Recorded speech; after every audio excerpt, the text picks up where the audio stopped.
No ar o São Paulo Brasil pela TV Câmara da Câmara Municipal de São Paulo. Ele presidiu o Instituto Nacional de Tecnologia da Informação, integrou o Comitê Gestor da Internet no Brasil. A gente tem o prazer de receber, nessa edição do São Paulo Brasil, o professor Sérgio Amadeu, graduado em Ciências Sociais, ele que hoje é da Universidade Federal do ABC e foi também professor do programa de mestrado da Fundação Casper Libero. Sérgio, é um prazer tê-lo conosco. A internet, ela tem sido usada de uma forma muito polêmica no Brasil. Até que ponto ela contribui para uma divisão num país já suficientemente dividido? A internet ela tem contribuído para diversas polêmicas no mundo inteiro, não só no Brasil. Se você pegar as polêmicas que dividiram os Estados Unidos nas eleições de Trump agora, você vai ver que a internet ela foi utilizada de modo muito parecido com o Brasil. A internet ela permite que exista discursos mais extremados, ela dá uma sensação efetiva de que você pode falar qualquer coisa sem ter que provar. Então, ela, na verdade, permite que tenha um discurso que vá ao extremo. Agora, por outro lado, a internet, ela é efetivamente, hoje, principalmente as redes sociais, a plataforma onde mais se discute política no Brasil e em vários lugares do mundo. No Brasil, certamente. Então, o que está acontecendo hoje? Ao mesmo tempo que você tem radicalizações, você tem também a possibilidade de reagir rapidamente a discursos que são efetivamente contrários aos direitos humanos, contrários a valores da diversidade. Então, há um jogo dentro da internet. E ele expressa a realidade da nossa sociedade. É que antes da internet, o papo de boteco não chamava tanta atenção da sociedade. Mas no papo de boteco, você tinha o racismo, você tinha o discurso de ódio também. Só que agora isso fica publicado. E isso, ele gera reações de quem no boteco não ouviria, mas agora está publicado nas páginas das redes sociais. E, por outro lado, o que está acontecendo é também que a forma com que as redes sociais são organizadas, que são geridas por algoritmos, ela incita que você fique em bolhas. Então, você é filtrado e cada vez mais você vai achando que o mundo é aqueles seus amigos. E Guetos virtuais. Guetos virtuais que... Pela própria algoritmia. Isso, que é complicado, né? O algoritmo escolher quem vai ver ou não meu post. Muitas pessoas que estão nos ouvindo não sabem que o Facebook, quando você põe uma postagem, não é todo mundo que está vendo. Ele escolhe quem vai ver determinadas postagens. Quando você faz uma busca no Google, o resultado não é igual para todo mundo. Ela depende já do seu histórico de busca, daquilo que você clicou. Então, nós estamos vivendo um mundo extremamente mediado por redes digitais, né? Cada vez mais todas as mídias têm que ir para dentro da comunicação em rede. A própria televisão, ela está dentro da internet também. Você tem fenômenos novos que estão crescendo no mundo inteiro, organiza a maior parte do tráfego da internet do mundo, que é o streaming, que é Netflix e outras coisas. Você vai criando uma situação de escolhas por você também. Então, nós estamos vivendo um fenômeno comunicacional que é bastante ímpar. O que acontece aqui no Brasil, na sua leitura, acompanha o resto do mundo? Por exemplo, você citou a questão da eleição do presidente Donald Trump. Sim. Os Estados Unidos estiveram suficientemente divididos com essa polarização, inclusive das manifestações de ódio? Olha, sim. Teve até um caso muito polêmico, onde a equipe do Partido Democrata ela não conseguiu envolver as pessoas na campanha de modo espontâneo como Donald Trump envolveu a extrema-direita americana. E a extrema-direita usa o discurso de ódio, né? Então você pega até um personagem de uma rede chamada 4chan, onde as pessoas colocam postagens anônimas, fazem críticas, humor, xingamentos. Essa rede, ela quase toda apoiou o Donald Trump. E um personagem dela, que não tem nada a ver com a rede em si, que é o Sapo Pepe, ele foi usado no centro da campanha do Donald Trump. E o que levou os democratas a não entender nada. A equipe da Hillary tentou até processar o desenhista que não tem nada a ver com essa história. Então, veja, há uma apropriação simbólica. É como aquele desenho Meu Malvado Favorito. A extrema-direita brasileira tem se apropriado dos Minions. Entendeu? Isso vai ser usado na campanha eleitoral do próximo ano.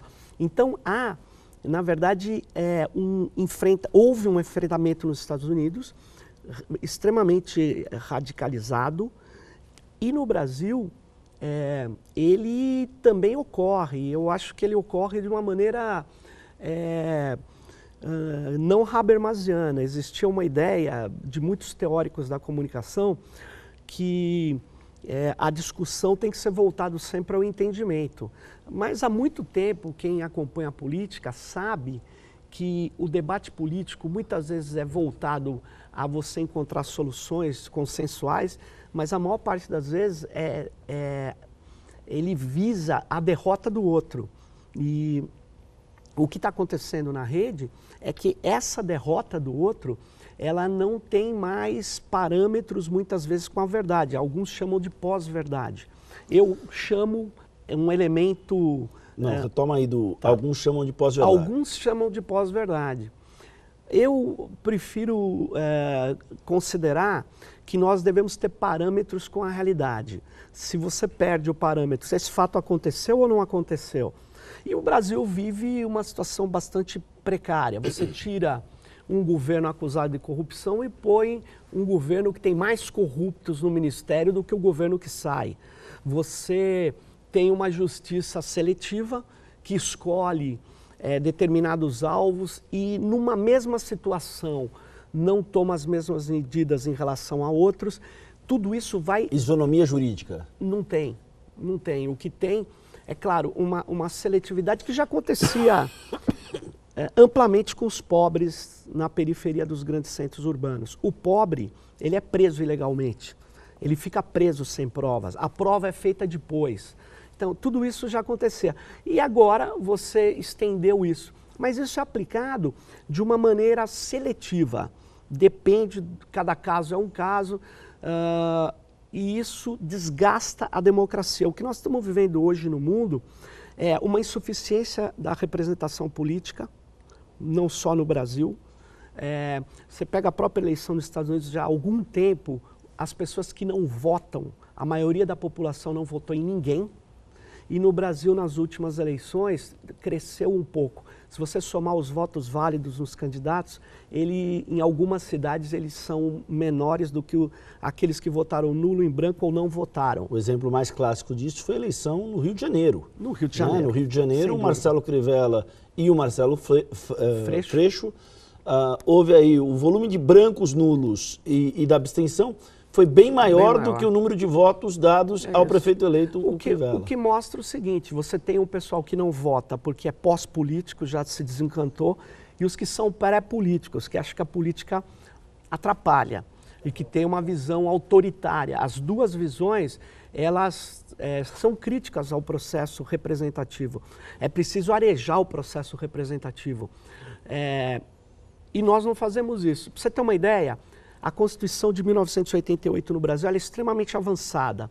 Ela permite participação até direta da população em várias situações.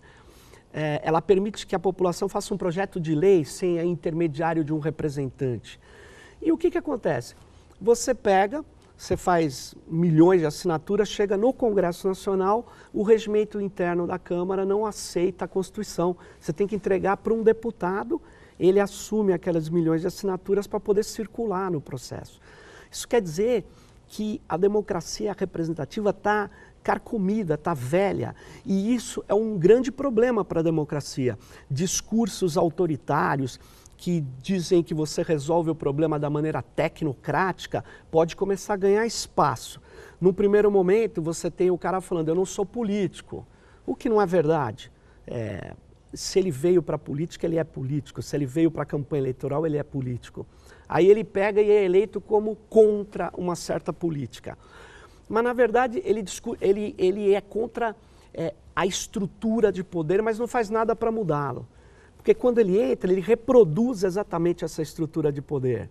E aí a situação a população começa a não dar mais, na verdade, legitimidade a esses processos. Isso, para uma saída autoritária, é muito perigoso. E uma saída autoritária não é só com militares, com tanques na rua. É uma saída autoritária que pode ser com o judiciário, que pode ser com o Ministério Público, que pode ser como na Turquia. Quer dizer, você, numa situação de um golpe fracassado, o atual presidente pede poderes excepcionais e ele tenta regrar uma coisa que não é regrada. Você citou aí duas coisas que são importantes. A primeira é a crise da democracia representativa. Sim. É um consenso entre pensadores de esquerda, de centro, de direita. Existe cada vez mais um distanciamento do brasileiro, do cidadão comum, com a política.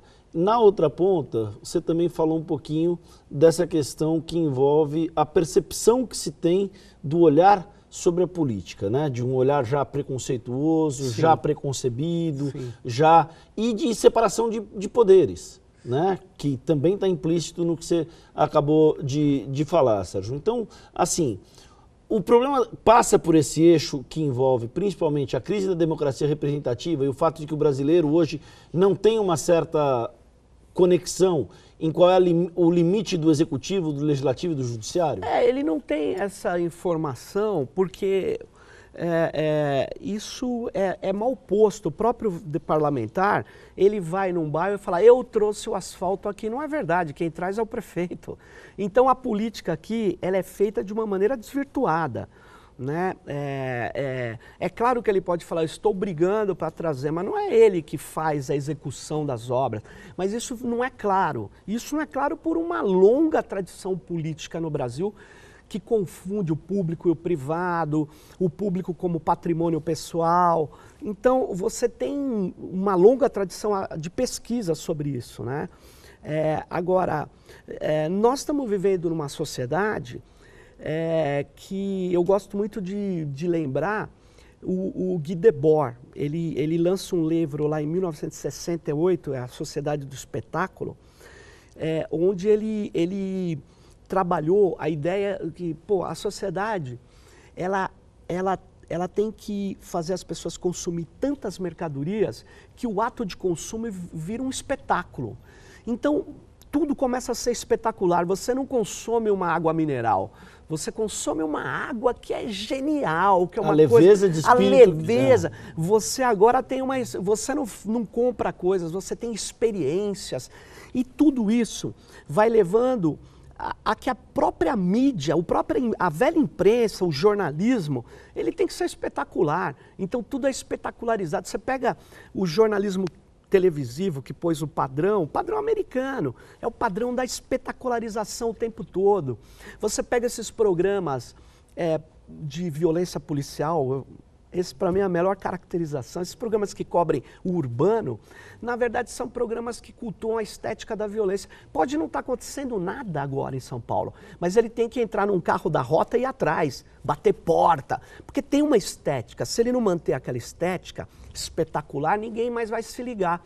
Então o que está acontecendo? Que gera a percepção da autoridade. Que gera a percepção, exatamente, e a percepção de insegurança maior do que é. E o que isso acaba fazendo? A política, numa sociedade espetacular, ela só interessa quando ela é a política do escândalo, diz o sociólogo Manuel Castells. No livro O Poder da Comunicação, ele tem um capítulo inteiro onde ele analisa a crise da democracia diante dessa política do escândalo. Então, você não é mais o meu adversário, você tem uma divergência comigo, você tem que virar um criminoso. E eu, para você, tenho que virar um criminoso. Então há uma criminalização das posturas políticas, que também virou no plano internacional. Os Estados Unidos não têm mais nações que disputam economicamente com ele. Ele tem nações ou que são aliadas ou que são do eixo do mal. Isso. Então são inimigas. E a ponto, a espetacularização é tão descabida que, veja bem, todas as pessoas que estavam dentro dos aviões que explodiram as Torres Gêmeas nos Estados Unidos são de origem saudita. Mas os Estados Unidos invadem o Afeganistão. Quer dizer, é uma coisa... E as pessoas falam, mas peraí, se o Bin Laden era saudita, se todo mundo que está dando cobertura é da Arábia Saudita, por que eu vou invadir o Afeganistão? Que é um...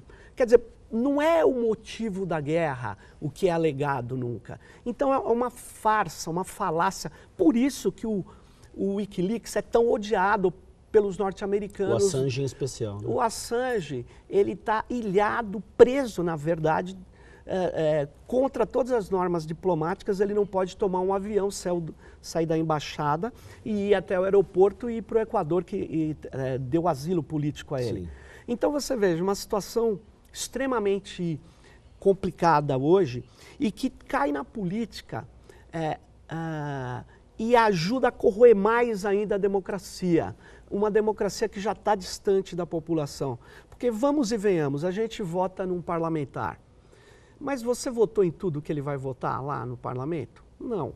Então, peraí, nem tudo que ele vai votar, que seja de muita relevância para a nossa vida, ele pode votar sozinho, ele deveria ter mecanismos que a tecnologia, inclusive, nos permite fazer, mas não pode ser via Facebook, tem que ser via, efetivamente, o envolvimento das pessoas com as estruturas da democracia que se abre para a sociedade. Legal. A gente vai para um rápido intervalo. No próximo bloco nós vamos continuar no assunto. Hoje o São Paulo Brasil recebe o Sérgio Amadeu, professor da Universidade Federal do ABC, sociólogo. Ele foi presidente do Instituto Nacional de Tecnologia da Informação e integrou também o Comitê Gestor da Internet no Brasil. Nós voltamos já.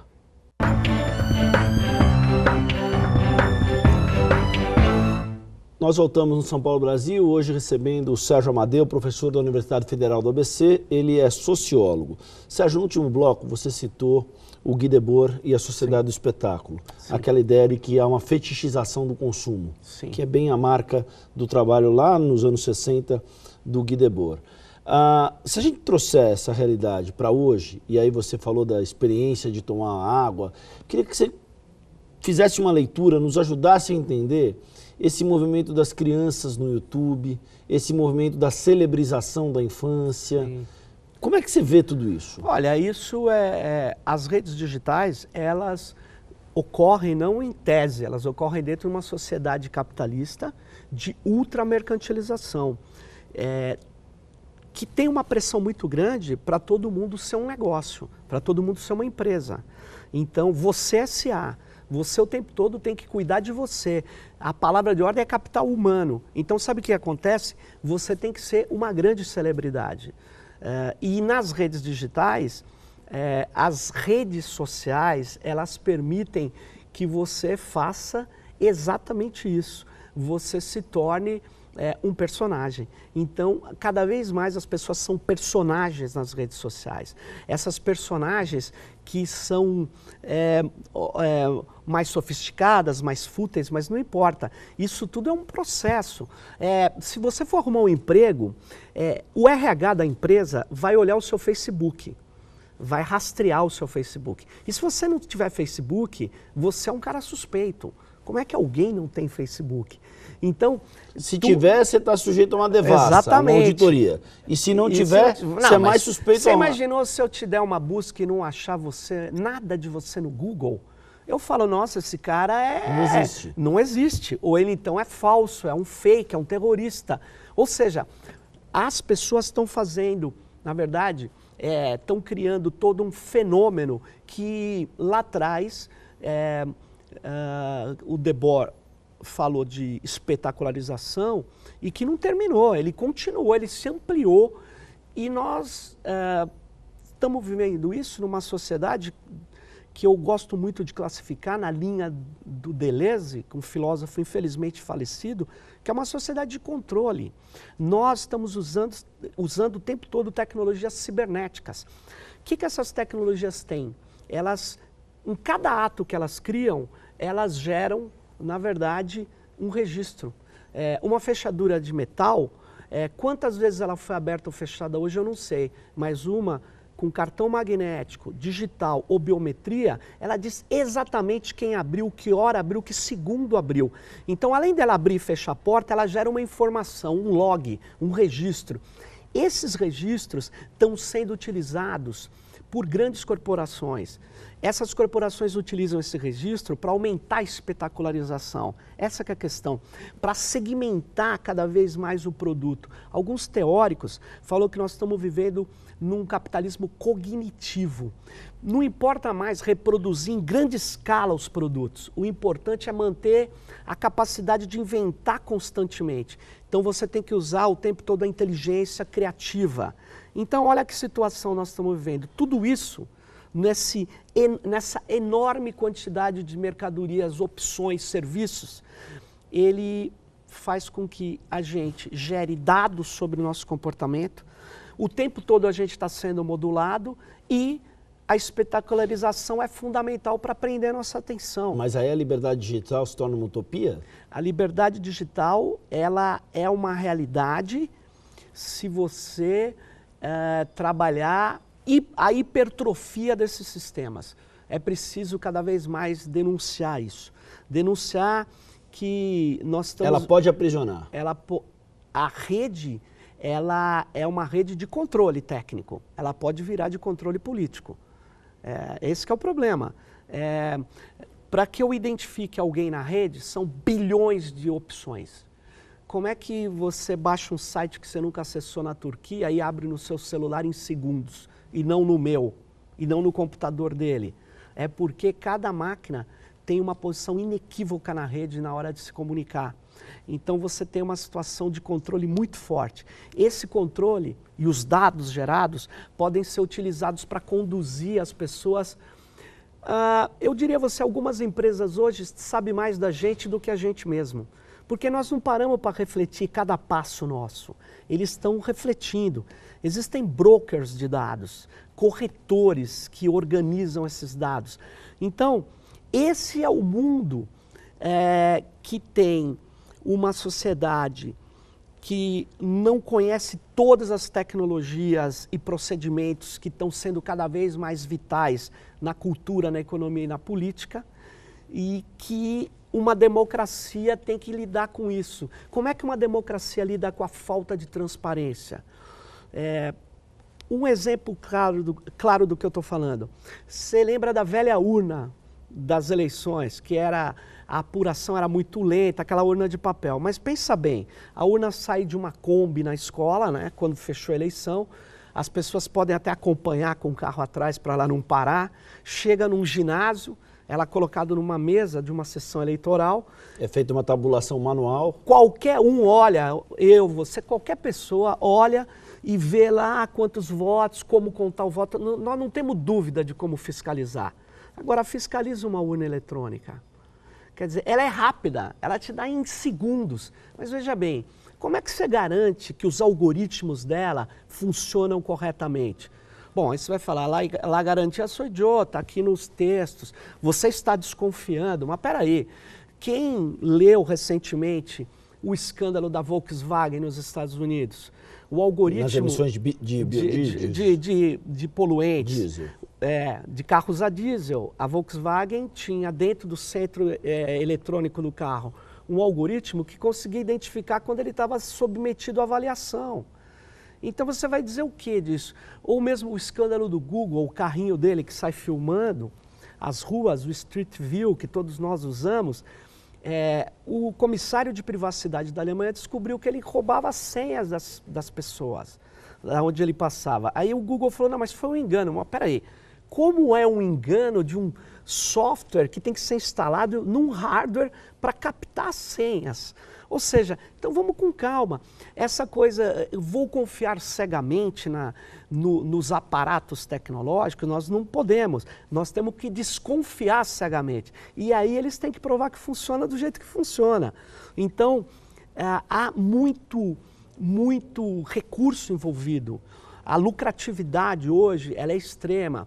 Se você for ver como funciona a bolsa as corretoras nas bolsas, como é que elas funcionam? Com algoritmos que fazem milhares de operações por segundo. Nenhum humano consegue acompanhar aquilo. Aquele pregão com o telefone, aquela tensão do tem momento. Tem até, mas não...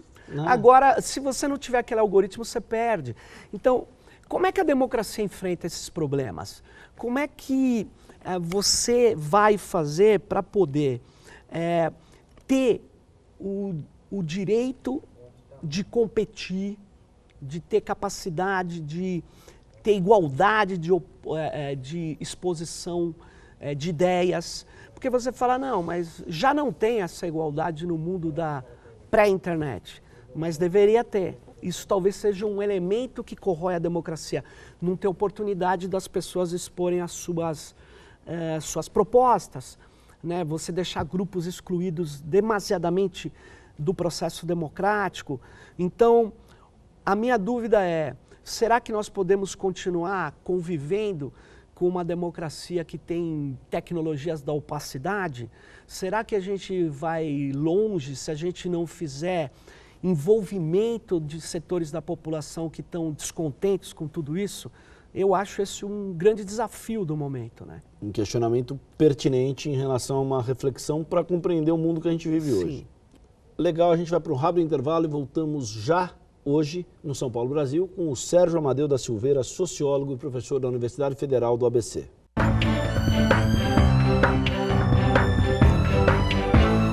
Voltamos com o São Paulo Brasil, hoje recebendo o sociólogo Sérgio Amadeu da Silveira, que é graduado em Ciências Sociais, mestre e doutor em Ciência Política pela Universidade de São Paulo.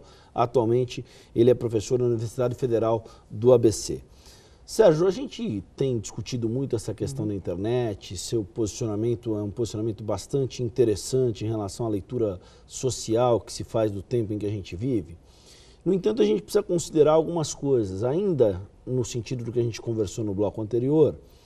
A gente tem questões como a velha crítica feita pelo sociólogo Zygmunt Bauman, que disse que ele tinha 86 anos, ele morreu recentemente com um pouco mais de 90 anos, ele tinha 86 anos e não tinha sequer 50 amigos. E ele via nas redes sociais, na internet, etc. e tal, adolescentes se vangloriando de terem conquistado 3 mil seguidores, 2 mil amigos, etc. e tal. As relações hoje são relações muito mais superficiais, esses contextos e os conceitos também se transformaram? Na verdade, o que a internet privilegia são laços fracos, né? O que muitas pessoas chamam de amigos não são amigos, são conhecidos e talvez nem conhecidos sejam. São pessoas que ela resolveu pedir um contato e a facilidade disso é organizada pela própria plataforma. Então, o que nós temos hoje, eu remeto àquilo que eu estava falando, é um processo onde cada um tem que se mostrar muito articulado, muito bem apessoado, muito célebre. Essa que é a verdade. Então, as pessoas constroem essa visão, né? Esse mundo que, na verdade, nem é tão verdadeiro. Os laços, então, são cada vez mais fracos. Isso não quer dizer que ainda não existam laços fortes, que não existam resistências, que não existam comunidades fechadas nas próprias redes sociais. Nós temos que ver que há uma diversidade. É muito comum alguns sociólogos assim e pessoas do marketing falarem assim, a humanidade, os internautas. Não, isso não existe. Existem grupos dentro da internet, né? Existem guetos, existem articulações que muitas vezes você não vê pela própria filtragem e o mundo das bolhas que a internet organiza. Então, nós estamos numa sociedade de ultravelocidade, porque o próprio capital impõe isso à sociedade, né? A sociedade o tempo todo está girando. E isso tem o Paul Virilio, que ele fala assim, mas por que tanta velocidade? Quem impôs essa velocidade? O ritmo que está colocado, ele foi imposto pelo segmento econômico, principalmente financeiro. E não há como retroceder. Uma vez que você está nesse processo, as pessoas o tempo todo estão se postando desse modo, né? Elas têm que ser velozes, elas têm que ser aptas, A cultura do check-in. A cultura do check-in. Se você vai a um restaurante japonês, você tem que fazer o check-in para, né, para mostrar. Você tem que mostrar onde você está. Instagram. Você tem que fazer tudo isso. E isso é uma coisa interessante sobre alguns aspectos também. Mas aí o viver não fica em segundo plano? O viver é isso. O viver cada vez mais é mediado por tecnologias. Eu quero lembrar que o virtual, ele não é contraposto ao real. O virtual é uma forma de existência do real. O problema é quando você desequilibra. É quando você gosta mais de viver só no plano, no interior das redes, do que no cotidiano. Apesar que isso não está acontecendo assim. É preciso também falar umas coisas. Diziam que a internet ia isolar as pessoas, né? Nunca se encontraram tanto as pessoas como na fase pós-internet. As pessoas estão se encontrando muito mais, né? Diziam que ela vai matar a leitura. Bom, se você não lê, você não arruma nem mais namorado. Você tem que ler e tem que escrever, mas é um tipo diferente de leitura. É uma leitura mais rápida. Mas isso, pré-internet, você também estava com problema. E pré-internet, você só escrevia, quem não trabalhava com escrita, na hora de mandar um cartão de Natal no final do ano. Agora não, você tem que escrever o tempo todo. É claro que a internet traz vantagens e traz incertezas muito grandes, essa que é a questão. Agora, eu acho que nós temos que utilizar a rede naquilo que ela é mais afeita a gerar coisas importantes para a diversidade cultural. A internet permite que a gente conheça coisas inimagináveis. Eu estava ensinando meu filho a programar. E ele pode aprender a programar em sites específicos para criança, para a internet, que estão na internet. Quando que você ia conseguir fazer isso? Quando que você ia conseguir ver uma banda sueco-indiana? Quer dizer, você tem uma diversidade muito grande. Agora, acho que a internet ela tem limites na vivência, né? Ela é uma rede de comunicação e a comunicação não resolve tudo, apesar que tudo está se conectando. Cada vez mais nós vamos ouvir falar da internet das coisas. O que é a internet das coisas? Nós temos todos os aparelhos que puderem ser conectados à rede serão. Então você veja, você vai ter um uso intenso de tecnologias que mediatizam o conjunto das relações. Aí você fala assim, bom, e quando isso vai parar? Não, nós não sabemos, mal começou. A internet das coisas, o uso de processamento de dados intensivo é algo que vai ainda explodir no planeta. Ela está começando a fazer agora. E, por exemplo, como que os políticos estão pensando isso? Eles falam vários projetos, Smart Cities, cidades inteligentes. Mas a cidade é inteligente sugando a alma dos seus cidadãos, tirando completamente a privacidade dos cidadãos. A Prefeitura do Rio, eu fui num debate e um gestor daquele centro de operações me falou assim, não, nós conseguimos os celulares das pessoas que andam pela cidade do Rio. Então a gente olha na mancha e vê onde estão concentradas as pessoas. Cada ponto é uma pessoa com celular. Eu falei, pô, mas isso é inconstitucional. Ele falou, não, mas isso é fundamental para a política pública. É anonimizado. Eu falei assim, não, é anonimizado não. É anonimizado porque você não quer identificar. Então eu quero saber quais as garantias que aquilo continue anônimo. Quer dizer, é preciso inserir a privacidade nos projetos hoje de tecnologia. Os canadenses chamam Privacy by Design. Mas vem cá, que leis tem de garantia da privacidade do cidadão? Aqui em São Paulo estão discutindo integrar mais de 50 dados das pessoas para as empresas que vão ter a gestão do bilhete único. Essas empresas não deveriam proteger esses dados? Será que é legal todo mundo saber, ou algumas pessoas saberem onde você está exatamente no território urbano, que hora você passou por tal lugar? Eu não acho isso legal. Eu acho que, e se você achar que é legal, você tem que ter consciência que você está entregando os seus dados. Então eu imagino assim, eu daria esses dados vendendo, então eu quero a minha parte, como as empresas fazem, elas vendem, mas será que elas estão repassando esse dinheiro para uma pessoa que está sendo vítima da violação da privacidade? Será que vale a pena entregar esses dados? Então minha ideia nós precisamos deixar tudo isso claro, que as redes permitem coisas sensacionais, mas elas trazem inconvenientes. Um lado obscuro delas. O lado obscuro, exatamente. E não é exagero chamar de obscuro, porque é muito opaco isso, né? Sérgio, e a questão, você tem aí uma vasta experiência como sociólogo, e a gente viu a campanha de 1989, a Sim. primeira depois do golpe de 64, Sim. ela foi um grande divisor de águas em relação ao momento político que o Brasil atravessa hoje, quase 20 anos depois, né? Muita acusação de uso, de abuso do direito, do dinheiro, né, do aporte econômico numa campanha, para favorecer à época o presidente Collor, que se elege por uma sigla desconhecida, o PRN, um partido que ninguém sabia de onde vinha, como vinha e por que vinha.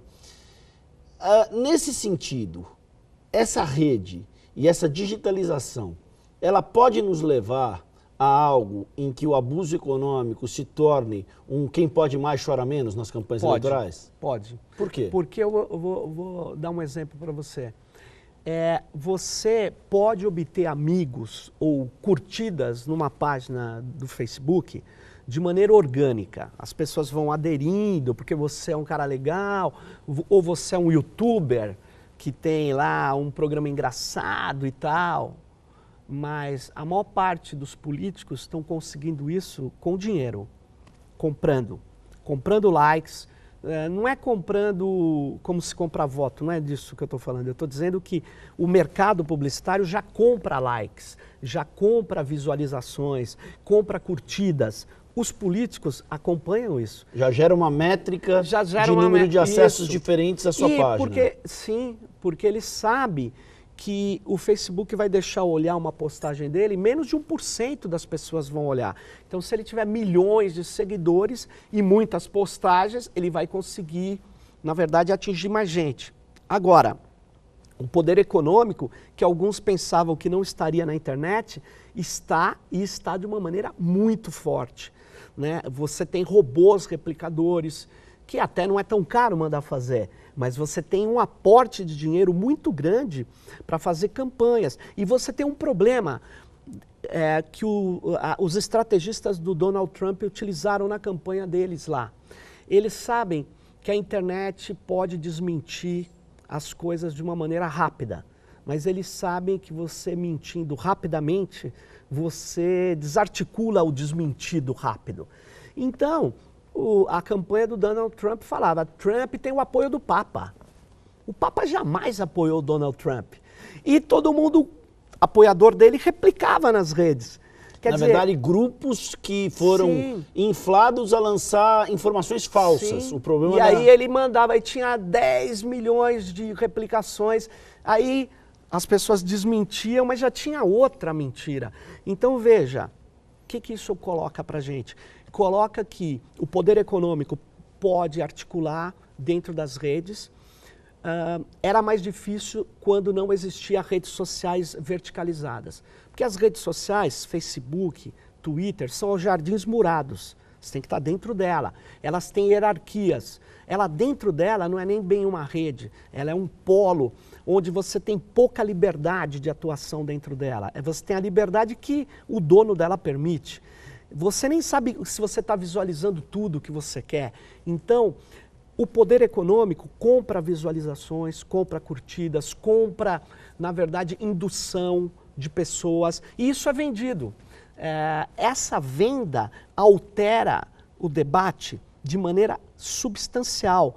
Tem uma regra na televisão, né, que foi tempo. Eu acho a regra completamente errada, porque ela privilegia máquinas ao invés de privilegiar argumentos.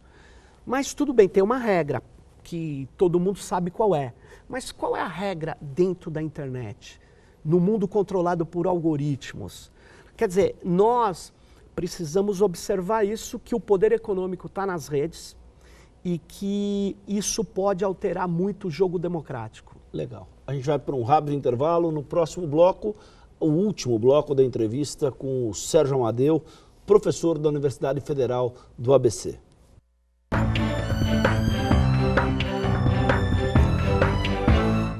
Voltamos para o último bloco do São Paulo Brasil, hoje com o sociólogo Sérgio Amadeu da Silveira, que é professor da Universidade Federal do ABC.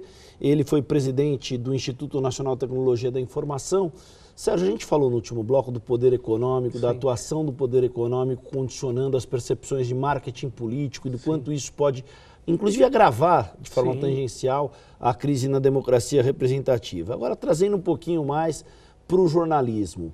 No que diz respeito à internet, no que diz respeito a essa oferta e essa abundância de informação, as comunicações no Brasil, elas estão se tornando mais democráticas? Olha, a internet democratizou a comunicação no Brasil mais do que no mundo pré-internet, onde você tinha o controle absoluto de algumas empresas, né? Mas essa democracia, é isso que eu insisto, ela pode ser desvirtuada pelo poder econômico, né? Ela pode, na verdade, reduzir as opções.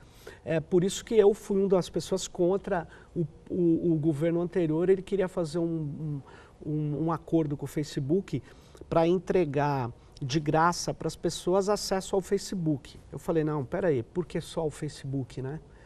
Você concentra tráfego e hoje, se você concentra atenção em alguns nós da rede, você dá para esse nó que recebe milhões de visitas um enorme poder econômico e de controle também. Então, veja, a internet é uma rede distribuída. Nós temos que garantir que a internet continue livre e as pessoas tenham essa diversidade de opções. Isso que é a grande coisa da internet. Agora, você pega... infelizmente, o tráfego é concentrado na internet. O tráfego é muito concentrado. E na geração de informações também. Mas menos do que se via, por exemplo, na televisão. Menos, bem menos. Aquela coisa da televisão hegemônica com 70% do bolo publicitário, isso tem mudado. Tem mudado, só não mudou mais porque as agências de publicidade ganham mais se põe anúncio em TV. Vamos falar a verdade. Então não é vantagem, se eu vou anunciar uma caneta, fazer um anúncio na Rede Globo. Não é vantagem mais. Eu posso ter o público completamente segmentado, específico, usando a internet. E por que as agências não fazem isso? Porque elas não têm o bônus. Então a televisão, ela ainda é um atrativo, mas a TV é quem foi gravemente afetado pela internet, porque o rádio não foi. O rádio ganhou força com a internet, porque o rádio era só local. Agora ele é local e também atinge aquelas pessoas via web. O rádio vai encontrar um caminho para sobreviver? O rádio encontrou um caminho para sobreviver. Já encontrou? Já encontrou. Mesmo rádio... com o enxugamento de algumas estruturas, emissoras tradicionais de São Paulo? Não, né? Aí é um problema econômico. É um problema econômico. Do jornalismo? Do jornalismo. E exemplos Os jornais não, as empresas chamadas de jornal, essas... elas precisam saber conviver com a rede. Na Casper Libero, quando eu dava aula lá, um aluno me falou, mas para quem então vai ter jornalismo? Só os blogs e tal? Eu falei, mas nem, isso não vai se consolidar. Os blogs, eles têm um papel importante, mas veja, quem que vai cobrir os vários lados? Quem vai atrás da reportagem? O problema é que os jornais se acomodaram em colunas e não em reportagem. Então eles perderam força, tanto é que o que está surgindo na rede, o Intercept, a Pública, o que eles estão fazendo? A Pública, que aliás ganhou o prêmio Pulitzer. Ganhou o prêmio, por quê? Porque faz reportagem, as pessoas precisam saber o que está acontecendo. Então, o bom jornalismo nunca teve tanto espaço. O problema é que, como é que um bom jornalismo convive com a velocidade da informação? Vou te dar um exemplo. Eu estava no Fórum Internacional de Software Livre, numa bancada enquanto eu estava preparando a minha exposição, e aí veio no Twitter uma notícia. Michael Jackson morreu. E aí você já viu, né? Aquele monte de coisa e tal. E eu entrava nos portais e nos jornais e nada. E nada. Chegou a ponto de um grande portal colocar uma matéria enorme do Michael Jackson, como quase que um obituário, sem falar que ele tinha morrido. Porque eles não têm como checar a velocidade da informação. Aí um jornal americano falou, não, eu vou pôr o chapéu. Michael Jackson morreu. Aí toda a imprensa saiu replicando, não as redes sociais, saiu replicando aquele jornal. Agora, você acha que dá para fazer assim? Só se reportar uma fonte que é institucional? Não dá. Mas como é que você cobre com tanta velocidade? São desafios que você vai ter que enfrentar, porque o repórter vai numa manifestação, mas ele também tem que estar ligado, ou aqueles que vão cobrir aquela manifestação, na cobertura das redes sociais, porque ele é uma visão e existem centenas de outras publicando coisas. Então essa cobertura distribuída que a reportagem, a imprensa não consegue ainda equacionar. Mas há bons exemplos, inclusive aqui no Brasil. O São Paulo é Invisível, fazendo aí uma cobertura de boas histórias biográficas, inclusive sobre moradores de rua. Você citou a Pública nos Estados Unidos. A Ponte aqui no Brasil, né? Fazendo um trabalho bem diferente. Quer dizer, a grande reportagem vai encontrar um caminho na sua leitura? Vai encontrar um caminho. Ela vai ter que encontrar um modelo de financiamento. Porque, por enquanto, ainda as grandes corporações, elas estão enroladas num modelo antigo, não conseguiram fazer uma transição. Não aconteceu o que aconteceu com a indústria dos games. A indústria dos games, quando vem as redes, tentou primeiro abusar das leis, da polícia, de prender caras que copiavam clientes de games e tal. Aí elas falaram, não, isso é uma luta inglória. O que elas fizeram? Elas fizeram plataformas para as pessoas jogarem coletivamente, onde elas pagam mensalidade. Então as pessoas jogam coletivamente. Ela encontrou um outro modelo de negócio. Esse modelo de cobrar por informação no jornalismo não funciona bem. Então não é por aí. Mas qual é o modelo que vai sustentar isso? As grandes reportagens vão ter que voltar, porque elas têm um espaço. Elas têm um espaço... Você tem canais no YouTube de pessoas que não são da área profissional de comunicação, que cobrem ciência, cobrem biologia, cobrem fatos cotidianos. Alguns são entretenimento, mas outros fazem reportagem. E tem milhões de pessoas seguindo. Então você tem um espaço para o bom jornalismo, né? E isso que está faltando na rede. Tanto é que está entrando várias coisas no Brasil, porque o jornalismo de cobertura mesmo, ele está carecendo de substância no Brasil, né? Apesar desses inúmeros exemplos que ainda são pequenos. Né? Os nossos celulares, Sérgio, hoje eles são o sonho do que era para muita gente na década de 80. Então, o seu celular é um aparelho que te faz uma transmissão ao vivo de vídeo, como se fosse um link de micro-ondas que custava alguns milhares de dólares na década de 80. Você está num show, você está numa manifestação na Avenida Paulista, você está numa confusão no metrô, você consegue transmitir ao vivo. Onde esse rio deságua? É isso, você tem uma produção hoje de informação que não vai parar, ela vai continuar. Então a questão é, aqueles que querem fazer, na verdade, uma narrativa de um fato, como é que ele cuida, como é que ele convive com essa enorme quantidade de produção de notícias feitas pelo também cidadão comum. Então, você vai ter que combinar técnicas novas, você vai ter que saber usar a tecnologia de uma maneira criativa, você vai ter que ter equipes. Essa ideia, o jornalismo agora faz sem repórter. Não, é mentira. Você precisa de um cara que sabe escrever, você pode ter robôs fazendo leads, claro, mas um robô não vai saber interpretar um fato, um robô não vai saber fazer uma boa entrevista. Nesse sentido, Sérgio, tem um outro caminho, que é o combate à miséria digital. Eu acho que também você pode, de uma outra ordem, combater a miséria digital no Brasil, eu diria que a gente está até numa outra fase. A gente tem que combater o custo Brasil de telecomunicações. É um absurdo. O custo do megabit por segundo aqui é um absurdo. O custo da conexão em casa é um absurdo. Nós temos que defender a neutralidade da rede. Ou seja, nós temos que defender também o barateamento da infraestrutura, do uso da infraestrutura. E nada disso está sendo garantido. Por quê?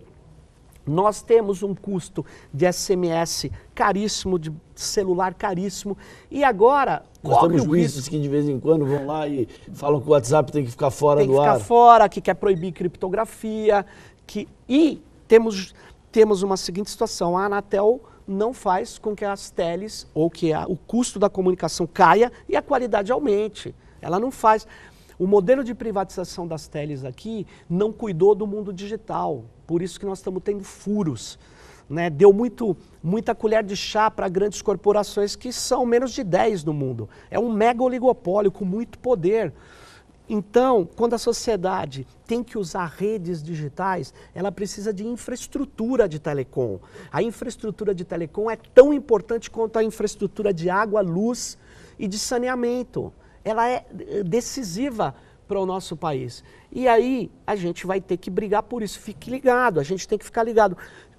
Por exemplo, nós tivemos uma batalha grande no Marco Civil para garantir a neutralidade da rede. E ela está em risco hoje. O que é quebrar a neutralidade da rede? É a operadora de telecom, além de poder cobrar por você por velocidade diferente, ela vai cobrar por tipo de uso que você faz. E isso... você fala, mas eu posso pagar mais, mas isso vai matar a criatividade da internet.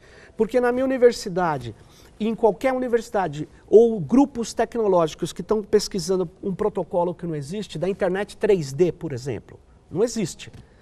Na hora que eu for usar a rede, e ele não está previsto nos planos das operadoras, eu não posso mais usar. Então, há um controle de criatividade na mão das operadoras de telecom que é inaceitável. Então nós temos que garantir que quem controle os cabos por onde passa a nossa comunicação sejam neutros em relação ao que passa por eles. Isso é o princípio da neutralidade.